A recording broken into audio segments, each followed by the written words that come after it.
Let's bring in the Hill columnist, Kristin Tate. Kristin, it's great to see you.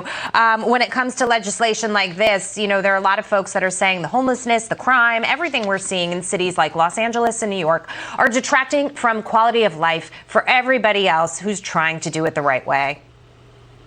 Yeah, no, definitely. And, I think Democrat voters, they don't want more homelessness or crime, but these radical liberals who propose these kinds of bills keep getting elected because much of the Democrats' voting base don't understand the consequences of far left liberalism, especially if they're kind of insulated from the impacts of crime, if they live in doorman protected buildings or, gated communities.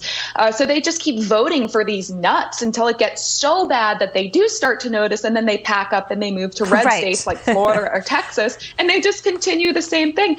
But I have to say, it's the vulnerable people, it's the low income, working class people who can't afford to move, who really do get hurt most by these soft on crime policies. And that is what is so tragic about these policies. If we could put up this full screen here, I just want to show you the cities with the most homelessness across America. And we've got 7 cities on here. The first is New York City, almost 78,000 people, right? It's got the most. And then you go down the list and you see LA, San Jose, Oakland, Berkeley, San Francisco, San Diego, Santa Ana, a lot of California cities there. And these are all blue states that we're dealing with. There's a reason that you're not seeing this in Florida and Texas. Right. It's the soft on crime policies in these same places with the homelessness.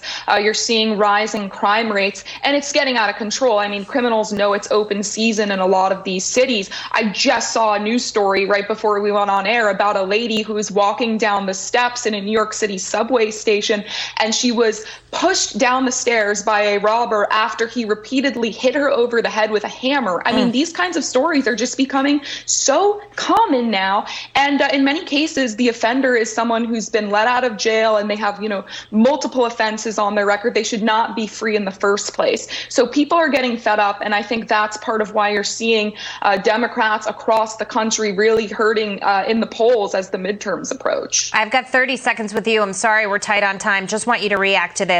LA spends up to $837,000 to house a single homeless person. That's more than most people make. Absolutely crazy. Absolutely. And think about what else that money could be spent on. We also don't ever talk enough in this country about the drug addiction problem. Over 100,000 people a year in this country die from drug addictions. That is part of what's fueling the homelessness. And of course, the left's big solution to this is open, safe injection sites in many of these cities, which just makes the problem worse. Kristin Tate, always great to talk to you. Thanks so much for joining us tonight. Thanks, Jackie. Okay. Thank you so much. Let's get to Biden's border.